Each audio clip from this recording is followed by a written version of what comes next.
Hello everyone, my name is Asia. This is Wine and Rants. This is my dog Neffy. She's on the couch with me because she no longer respects me since I've been home. She is not allowed on the couch. Neffy, get off the couch. It doesn't work. So she's going to be our guest host tonight. This is the first thing that I'm trying to do. I'm not sure how formal I want it to be or informal. So this is why I'm on the couch just hanging out. Maybe the next one will be in a different part of the house or just a different part of the apartment. I don't know yet. So you are going to be patient with me and figure this out. This recording is on... You gotta just stare at me like this. What do you want? This recording is on the history of Sinophobia. Tonight I am drinking a lavender wine, which is really just some purple juice I got from Kroger. Purple. That's why I bought it. I have better wine that I will use the next time, but this is what I got this time. Sinophobia is the hatred of Chinese people specifically. Some historians believe that Sinophobia originates with the invasion of Attila the Hun in Rome, ancient Rome, but I think that's silly and I think it's ridiculous because they are trying to rationalize racism. And racism is irrational at its core, but they're trying to find a reason. And Attila invaded Rome. He almost took it all. Well, then he decided, I don't want to do this anymore. I'm going to go back home, wherever home was. He wasn't even Chinese. He was somewhere from Central Asia. The next reason they use is the Mongolians. What? Genghis Khan. Genghis Khan comes. He annihilates a lot of people. He kills so many people that the temperature drops in that part of the world, maybe the whole world, I can't remember specifically. He kills so many people that the temperature drops. He never actually makes it to Western Europe, so it's like you can't blame him either for your hatred and your racism. You're just probably just some garbage. The Enlightenment period, which is, where we get John Locke and all those free thinkers who gave us political theory and like the social contract and whatnot. These people are also racist. A lot of them got into race science because at the time everything had to have a reason. This is the renaissance of knowledge. All of these things have to have a reason. Everything you do should have a reason. So racism before this is kind of churchy, kind of religious based. I mean, a lot of people try to rationalize the enslavement of Black people by saying, hey, the Bible says that these people are bad. Maybe their skin color is a mark of Cain. Are you leaving? Okay. No. Bye. Some of them would try to rationalize that the skin color was the mark of Cain. They found that there's slaves in the Bible, people were enslaved in the Bible, and blah, blah, blah, blah, blah. So originally it was kind of rationalized through religious reasons. Then the Enlightenment period comes around, everything needs to have a reason. They are creating scientific racism. They are saying that different groups of people, different races of people, because race is a social concept, but they're trying to say, no, it is a scientific concept. Different races of people are different people. Like they are not the same humans. White people are human. Black people are Negroids. Asian people are Mongoloids. White people are the human people. And it gets so ridiculous that one guy theorizes that different races of people, if they breed, the offspring of that breeding will be an infertile child. Like the child is a liger. I'm sure all of you are watching Tiger King. A liger is the mix between a tiger and a lion. And if they have that little liger baby, which is huge, it's a big thing. But if they have that little liger baby, that liger cannot breed anymore because it is a creation of two different species. It does not have the correct chromosomes to create a child of its own. So these people who claim to be so smart that we are taught in school theorize, despite any history that happened before the man who came up with that thought, anything that happened before him, anything that was happening at the same time as him, he said two different races cannot create a fertile child. We're talking about, I believe, the 1800s. The 1800s, this is middle of slavery. This is before slavery. This is like the world is interconnected. There's trading. There's people coming from Asia and meeting white people, and they're creating a child, and that child goes and does whatever it is he was doing. The plantation child, the mixed child between the plantation owner and a raped enslaved woman, that child is fertile. So these people are supposed to be like our brightest thinkers, and they coming up with this stupid. But yeah, so it's a scientific basis of racism. And for Asian people, it was the term was mongoloid. And there is this image, I'm sure some people will know it, but there's this image of artistic renderings of skulls of different races of people. And of course, the rendering of the white skull is the most human skull. The mongoloid skull is more ape-like, it's more ape-like. An African skull is basically the skull of a gorilla. It's all fake, it's all nonsense. They have no scientific basis for this, but they just decided to make it up based on something, hatred. So that is like kind of how we start to form these racist ideas. And for the West specifically, well, not the West specifically, for the United States specifically, you don't really have a lot of Chinese immigrants until Westward Expansion, but there's also immigrants later coming after the end of slavery. But like the Westward Expansion, the 1850s, you're getting a lot of Chinese laborers coming in. Laborers are working in the gold mines, and they're also building the railroads. Not a lot of people know this, but 90% of the people who built the transcontinental railroads were Chinese. These people were mostly men. There's men and women. Some people come with their families. I will get into that part in a second, but it's mostly men. These workers were coming over. They were willing to work for less. Usually as immigrants are, not because they don't value themselves, or not because it's smarter to pay immigrants less, but because they were exploited. And they were easily exploitable because they were immigrants. They didn't know the language. It was just a lot of things going on. So these people were being exploited, and they were working less. And it was kind of fine, like at the beginning of the gold rush when the gold was high. But once the gold started drying out, once the work just in general in the West started slowing down, you started getting, the stereotypical Western ghost town. I don't really watch a lot of Westerns. I'm not a fan of the genre, but you start to get those Western ghost towns coming in, work is drying out. And what happens when people are desperate? They attack the lowest person that it is possible for them to attack. And this time period, the Chinese people got a blunt of the aggression because, like I said before, they're willing to work for less. And the capitalist is always going to pick the laborer that is the most easily exploitable. And you would think that the white laborers, being, workers, they would say, hey, let's not exploit anybody. We're all human. We should all be paid the same.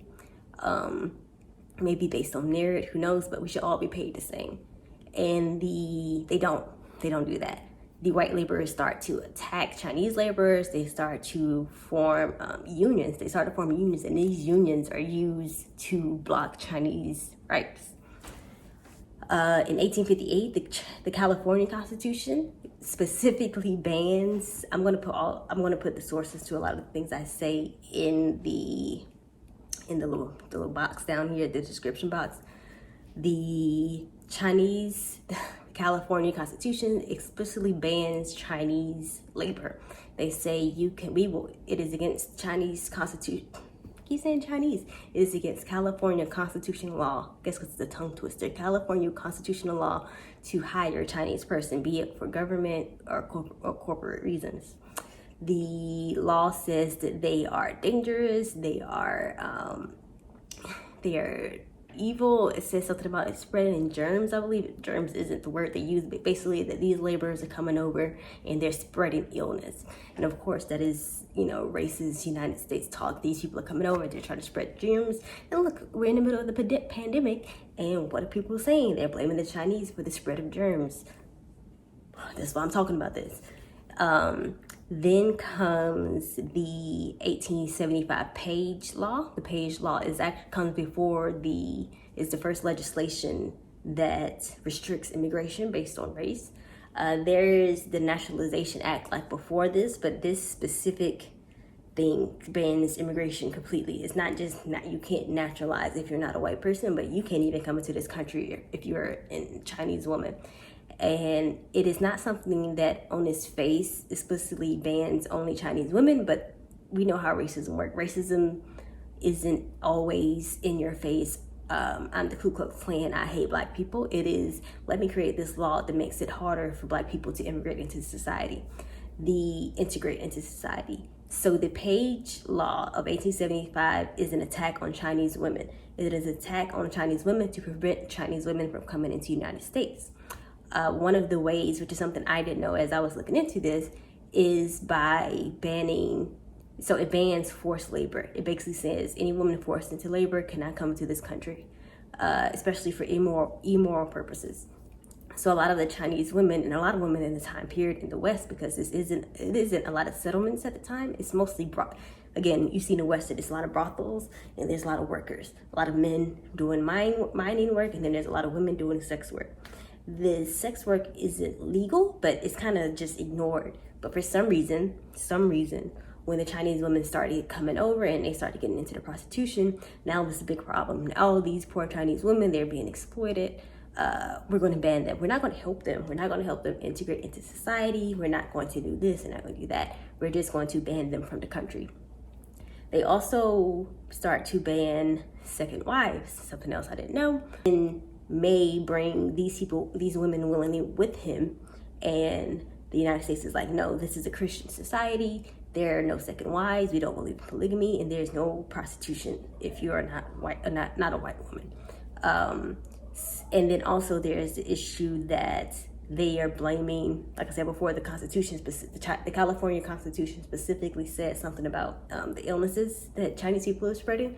So there's a belief that the Chinese prostitutes are spreading around disease with their vaginas. This, just spewing out disease.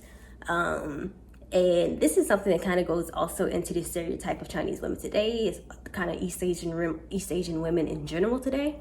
But the idea that the woman is either, you all seen like a stereotypical Chinese woman in a movie, she's either so sexually powerful that the men are intimidated by her, like the East Asian woman in, Kill Bill.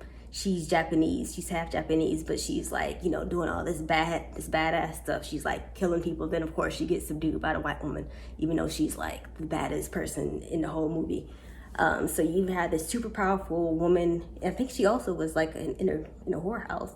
So you had this super powerful woman who's so sexually liberated, but she is so powerful that she cannot be contained by white society. So we must control her and usually kill her.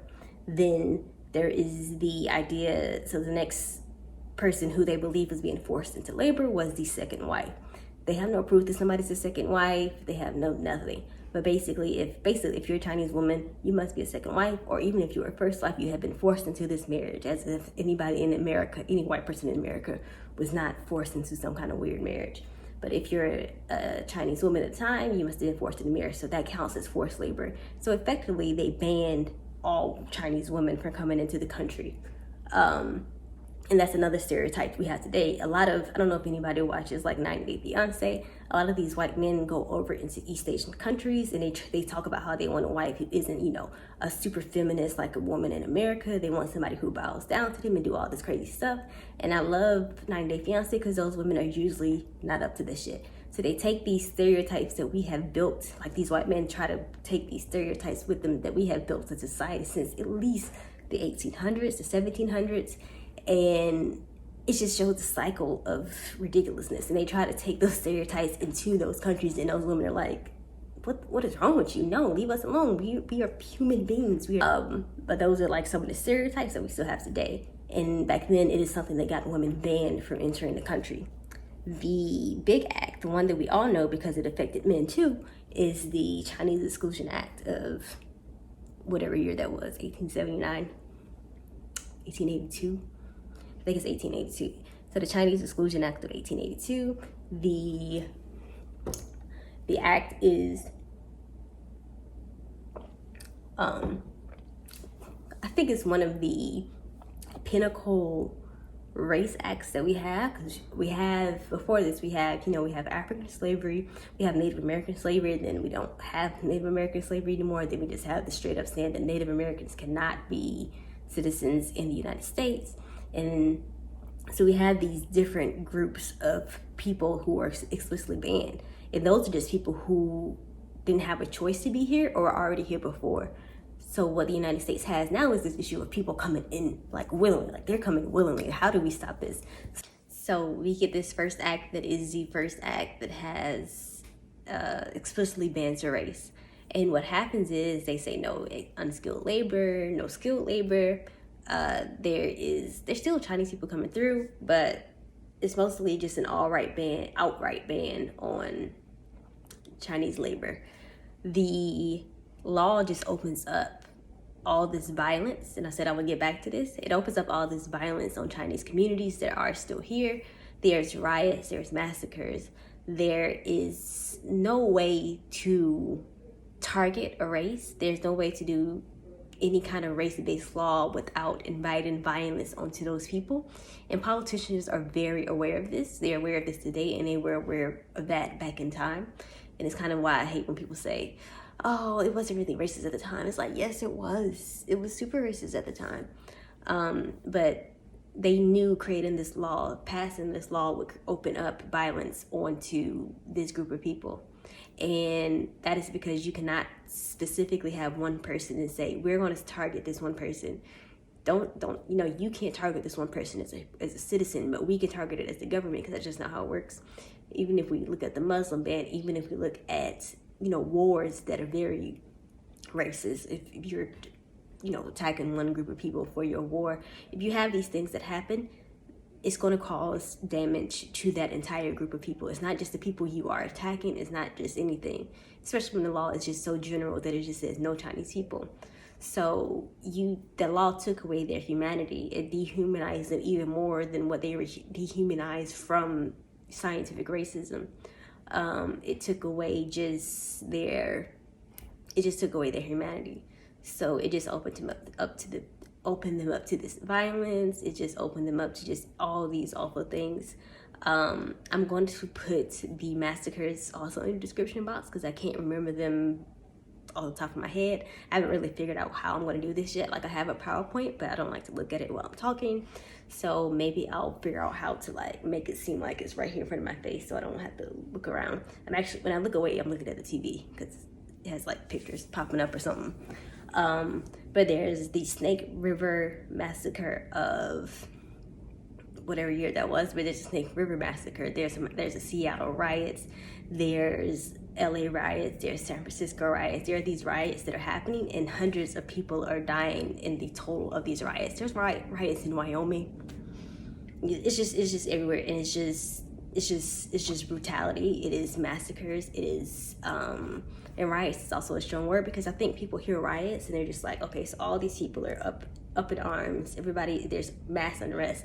There isn't mass unrest in a race riot. The race riot is usually, it is usually the white people being upset and going out to kill the people of color in their communities. So these riots, one riot, I believe, they took body parts as souvenirs. One riot, it was kind of an apartment building, and they just set the entire apartment building on fire. People were living inside of it, and they just lit it up. There's just these numerous attacks on these people, and it is just because this law opened them up to not be human anymore. They were already dehumanized based on race, but now they're completely dehumanized based on a law that the government legitimized. And it's just garbage. It's just racist garbage, and it's unfortunately the white workers. The white workers are misdirecting their anger. Instead of rising up against their capitalist overlords, they're rising down against their fellow laborers. Instead of saying, hey, let's all be together, let's have a nice socialist uprising. No, we're going to attack the people beneath us. Act is updated, but it's updated not for the better, but for the worse. So the act is updated so that Chinese American women, for example, could not marry a Chinese immigrant man. The law said that if the wife took the citizenship of her husband, so if your husband was not a citizen, your citizenship was gone, and you were at risk of deportation of being sent back to China if you had naturalized. Because in between this, there's an actual lawsuit. I can't think of the name. I will put it in a description box. But there's a lawsuit that says, hey, we can't actually walk around the whole naturalization process. It's in the Constitution. If you're born here, you are a citizen. We can't get around that. So people, immigrant, like second generation Chinese immigrants or Chinese people, get their American citizenship status, and there's no way for the government to walk around that because the Constitution says, hey, natural born citizens are natural born people on this land are citizens. The act is just these two acts, the Page Act and the Chinese Exclusion Act, are just a way to target families. One of the biggest ways white supremacy works, or the easiest way that it works, is to destroy families. You see that with the African enslavement. They break apart families, they steal off the children for no reason other than to destroy the personhood of the enslaved African person. They destroy Native American families by also taking away the children, by taking away the women, by forcing the women into marriages with white men, to do all of these things. So you have this reoccurring theme of destroying the family to break that group of people. And the Chinese Exclusion Act and the Page Act are no different. The goal is to force them into submission, force them into never wanting to come to this country again, and by specifically targeting their families. And for targeting the way they have a family. It's not even just saying, hey, like I said, the Page Act is kind of used in a way that it's used in a racist way, as racist laws are. So there's no actual determination of who is and who isn't a forced laborer, who is or who isn't downtrodden and being used and subjugated. So pretty much every woman is banned, which is what the law wanted it to do. But there is no way for them to say, okay, well, you are the first wife. You can come over and you can have a child, because everybody, according to the government at the time, because it was race-based, said that all of you are downtrodden. So it scared people into coming over here. You may not want to immigrate into America if you cannot bring your entire family with you, because you don't know when you will see them again. Because when the Chinese Exclusion Act comes around, you can't even, if you're an immigrant allowed in America at the time, you're already here when the act was passed. If you leave America, you cannot come back. That's it. So it's just no way for you to just be human, to be a person with a family, and not even in the traditional American standpoint of what a family is. But you cannot have your first wife, your second wife. There were also groups of women who would come over, and they came over with other women, and they would raise children together. A lot of historians aren't quick to call them members of the queer community, but you don't know, so they don't know. So I have this really nice paper I found about sexuality of the sexuality of immigration. And so I'm going to put it in there, and they talk about this stuff, just basically the gender binary, the gender stereotypes, what a family is. Americans saw that as an attack on American families. Chinese people had a different concept of family. And I also have a different concept of family. I don't think when I say that somebody is attacking the family, I'm not saying they just, separating the husband and wife. But if you take away the family support systems, if you do all these things, you're destroying the family and you're destroying those people. So I have this paper I'm going to put into the link, and they talk about what the family did look like before this.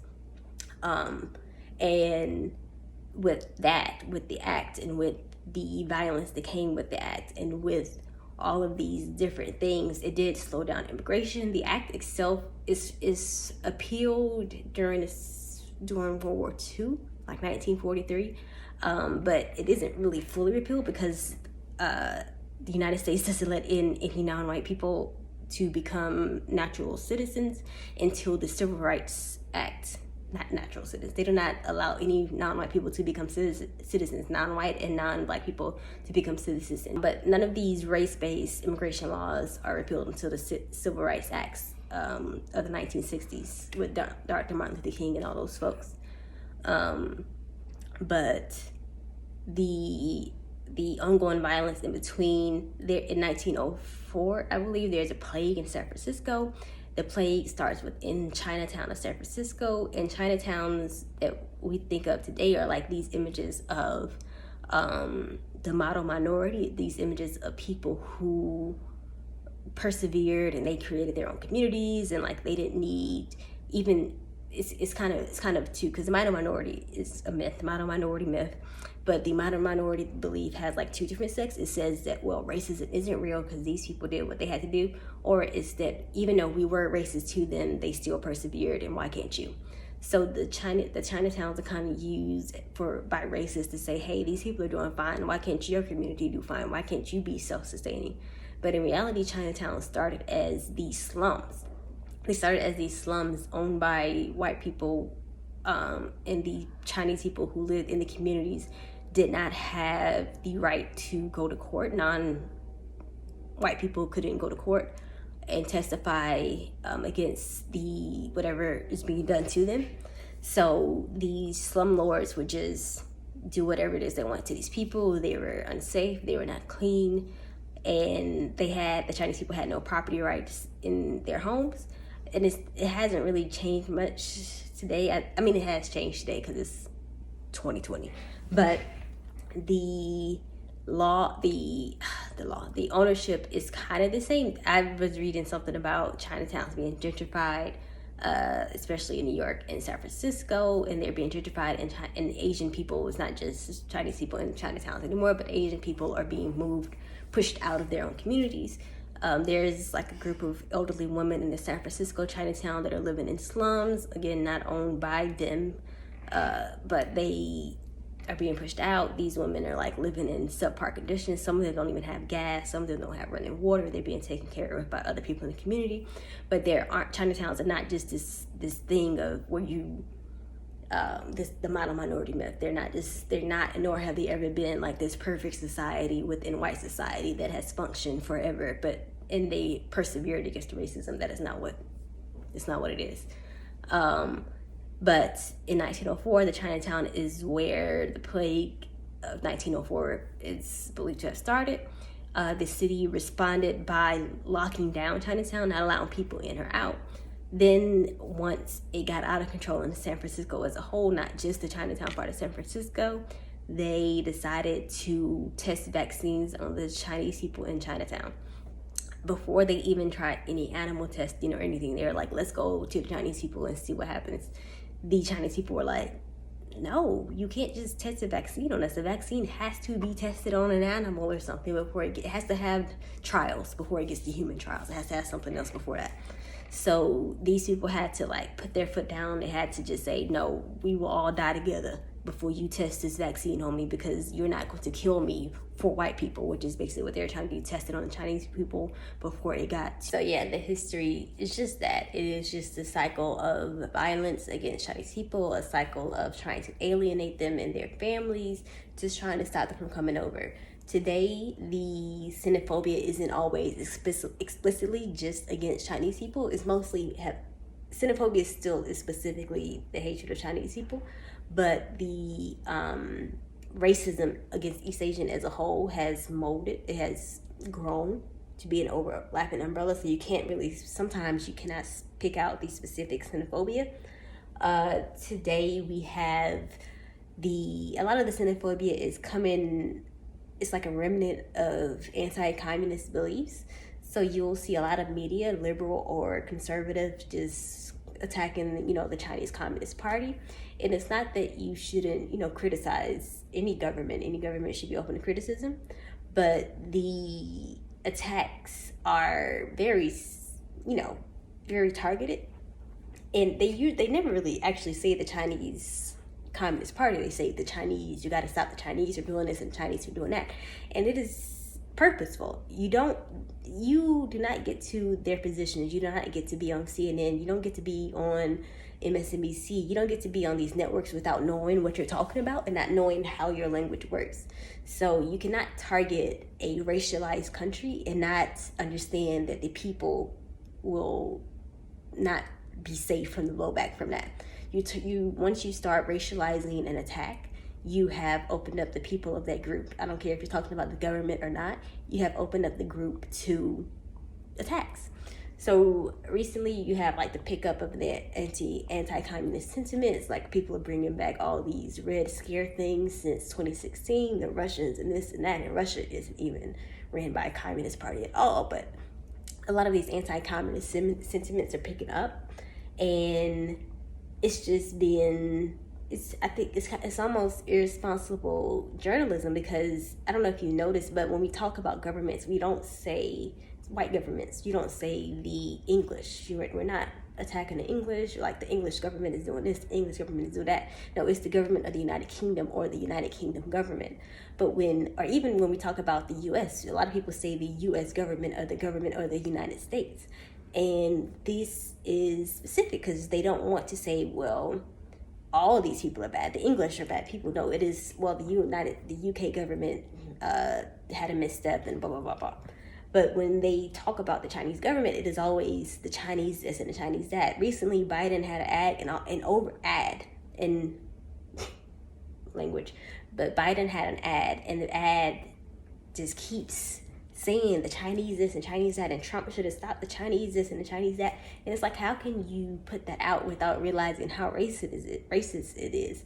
And it's just opening up. So recently with the pandemic, with this racialized pandemic, with these people, a whole lot of jokes and just ill targeted commentary about people eating bats, people eating this, a whole lot of calling it the Chinese virus and calling it this, and say, well, we called it a Ebola virus. But yeah, even African people were attacked because of the Ebola virus, because people, again, racialized the virus. So this isn't something to say, hey, since we called it the Ebola virus for that, it is okay to call it a Chinese virus. It says, no, let's learn from our mistakes and say, hey, don't just stop racializing these diseases.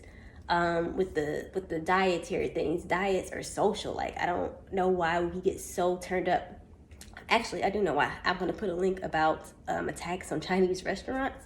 And there was just this period of people just trying to find so many different reasons just to shut down restaurants, and they would attack the food they ate in China. Even if they were eating normal American food here, they would say, well, maybe they're eating some weird stuff over here because they eat weird stuff over there. But food is social. They weren't eating real stuff, weird stuff. Even MSG is salt that's found in tomatoes.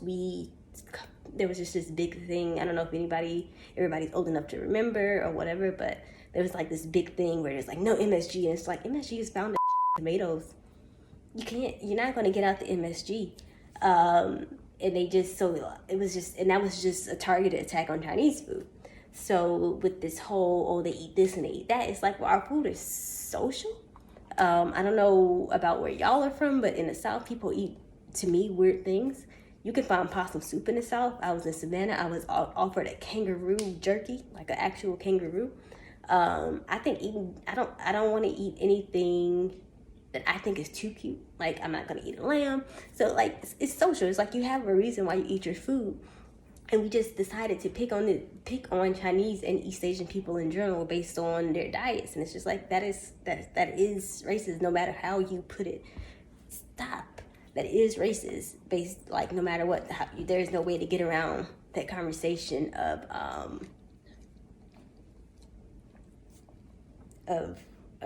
your racialized attacks.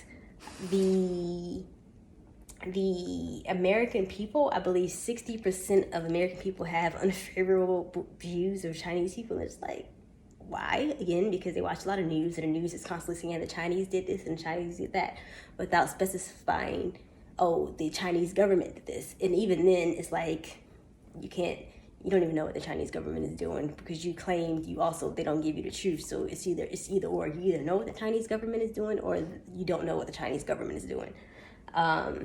So a lot of Americans in general already had unfavorable views of the Chinese. Stephen Miller in the Trump administration suggested an outright ban on Chinese nationals coming over, especially for student visas. And so it's just, especially in these past 4 years, it's just been a buildup of anti-Chinese sentiments, of xenophobia, and it's just really manifesting today. Especially when you have the liberal candidate putting out evil ads, just spewing all kind of hatred for, and that was a long ad too. I was watching, I was like, is this ever going to end? I felt like I was watching a movie trailer. It was gross. But yeah, I just want us to be aware of our language, of our history. I think being aware of history is very important, because you may catch yourself doing something and you may not realize it. Like I said, with the whole bats thing, it's a lot of videos on TikTok with a bunch of kids and just people, not just kids, it's people my age. I'm 28, I'm a millennial, young millennial. And it's just a lot of them who are just making all these jokes about bats. And sure, it seems harmless. It gets to a point where it's like, haha, this is just, it's just fun. But at some point, it's not. At some point, your joke becomes normal. It becomes rational, because society will rationalize it. And it becomes something where somebody in your community, somebody Chinese in your community is not feeling safe. And then now it's at the point where they not just don't feel safe, they aren't safe. There's been an uptick on physical attacks of Chinese people, and your jokes do not help that. They don't do it. Don't be garbage. Be a better person. That was my rant for today. I'll see you some other time. I'm not sure how often I'm going to record these, but bye.